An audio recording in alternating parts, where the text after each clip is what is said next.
pessoal, eu sou o professor Israel Moreira, professor de Biologia do Peso 3, tá? A gente vai seguir aqui as nossas aulas sobre reino vegetal. Quem não viu as aulas anteriores, dê uma olhadinha lá, tá? Vai ser bem importante. E agora eu vou falar um pouquinho para vocês sobre o tipo de reprodução do reino vegetal. Sei que às vezes causa um pouquinho de confusão, porque é um pouco diferente da nossa, mas tranquilo, dê uma olhadinha aí na aula e vocês vão ficar entendendo tudinho lá para a prova, certo? Olha só, vamos lá para o nosso esqueminha. O que eu fiz aqui para vocês então, pessoal? O reino vegetal se reproduz de uma forma que nós chamamos de metagênese ou alternância de gerações, tá? O que isso quer dizer, pessoal? Isso quer dizer o seguinte: no ciclo reprodutivo de qualquer vegetal, a gente vai ter dois indivíduos diferentes nesse ciclo reprodutivo. Nós vamos ter o esporófito e nós vamos ter o gametófito, tá? Isso causa um pouco de confusão para nós, uma estranheza, porque nós animais, no nosso ciclo reprodutivo, nós não temos o esporófito. Nós animais somos unicamente gametófitos, a gente só produz gametas. Gametas se encontram e geram um novo gametófito, um novo animal que vai produzir gametas de novo, tá? No reino vegetal existe a produção de esporos, coisa que no reino animal não existe. E aí, então, nós temos um indivíduo para produzir esporos. Ele vai ser chamado, então, de esporófito, tá?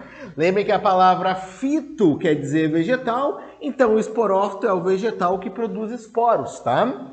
Fito, vegetal, gameta, vegetal que produz gametas, tá? Olha só, pessoal, então como é que o nosso ciclo vai acontecer? Da seguinte forma: primeiro, o esporófito, ele vai então produzir esporos, tá? Esses esporos são basicamente células que ele vai estar produzindo, e essas células, a gente poderia dizer que elas se assemelham a uma semente, né? Elas vão germinar depois, tá? Então esse esporófito, ele vai produzir esporos, e esses esporos vão ser liberados para algum lugar, né? A maioria dos vegetais pode liberar para o ambiente, como briófitas e pteridófitas, enfim. O que importa é que esse esporo, ele vai germinar, se tornando o gametófito, tá? O gametófito, por sua vez, é o vegetal que produz gametas, então aí agora eu vou precisar de dois gametófitos, tá? Porque eu preciso do gameta feminino e do gameta masculino, tá? Então os gametófitos vão produzir os seus gametas, esses gametas vão se encontrar e eu vou ter a fecundação acontecendo, tá? Uma vez eu tendo a fecundação acontecendo, eu vou ter o surgimento do embrião, né? Então, dois gametas se fundem, surge o embrião, e esse embrião nada mais é do que um novo esporófito, tá? Percebam que nesse ciclo reprodutivo nós também chamamos de alternância de geração, exatamente porque uma geração origina a outra, tá? Então, o esporófito, ele só pode originar gametófitos, tá? Por sua vez, o gametófito só pode originar novos esporófitos. Então, eles vão alternando uma geração e outra. Então, por isso, alternância de geração, tá? Olha só, pessoal, algumas coisas importantes para lembrar dessa alternância de geração. Primeiro, tá? Normalmente, quando a gente está falando em alternância de geração, vai existir uma geração que sempre vai estar viva, tá? É aquela geração que nós vamos dizer que é a geração dominante. Ela sempre está viva, a outra geração é transitória, tá? Então, por exemplo, em briófitas, a geração dominante é o gametófito. Então, toda vez que vocês estiverem olhando uma briófita, vocês estão olhando um gametófito. O esporófito, por sua vez, ele vai ser a geração transitória. Então, o esporófito vai surgir, vai produzir os esporos e vai morrer. Enquanto que o gametófito sempre vai estar vivo, tá? Quando a gente começa a observar o grupo das pteridófitas em diante, isso vai se inverter, tá? Lembrem que no grupo das pteridófitas, gimnospermas e angiospermas, a geração que passa a ser dominante agora é o esporófito, tá? Enquanto que o gametófito vai passar a ser a geração transitória. Então, quando a gente está analisando lá, por exemplo, uma samambaia, que é uma pteridófita, vocês estão vendo o esporófito, certo? O gametófito existe, só que ele é muito reduzido, eu não consigo enxergar ele muito bem, mas ele está lá, ele vai estar lá em algum local lá, se tu procurar bem, tá? Mas ele vai surgir, vai produzir os seus gametas e depois ele vai morrer, tá? Então, por isso, geração transitória. Outra coisa importante dessas gerações, tá? Percebam que eu coloquei aqui para vocês esse númerozinho, 2N e N, né?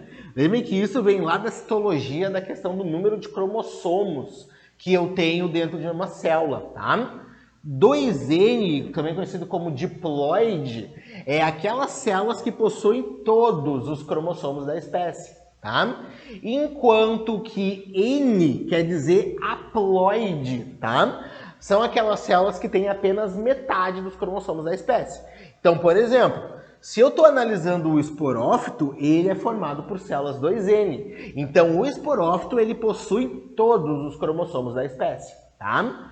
Por sua vez, o gametófito, ele é haploide. Então, ele possui apenas metade dos cromossomos da espécie, tá?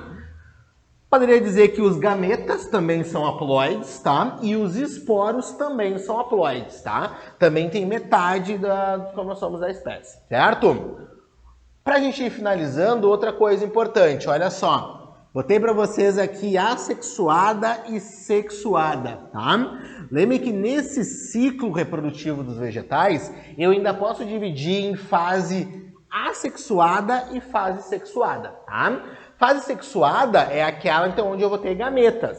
Quer dizer que eu vou ter o gametófito masculino, feminino, fecundação, tá? Fase assexuada é o esporófito. Percebam que a fase esporofítica não existe macho ou fêmea, tá? Porque ele só produz esporos, ele não produz gametas. Então eu não posso dizer se ele é um esporófito macho ou fêmea. Então nós vamos dizer que ele é a fase assexuada do ciclo reprodutivo, tá? Enquanto que o gametófito é a fase sexuada, certo?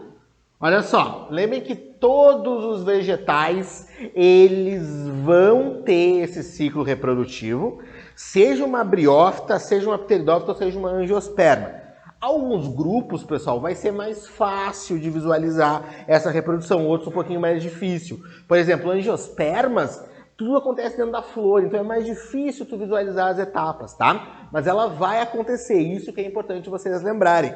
Ficou em dúvida, não importa qual seja o grupo, vai ter reprodução, metagênese ou alternância de geração, como tu quiser chamar, lá no reino vegetal, certo? Era isso que eu queria falar para vocês. Lembrem de acompanhar as nossas aulas anteriores e as próximas aulas que vamos ter, tá? Também curtir, né, compartilhar, isso ajuda bastante a gente a continuar produzindo, certo? Grande abraço e até a próxima aula.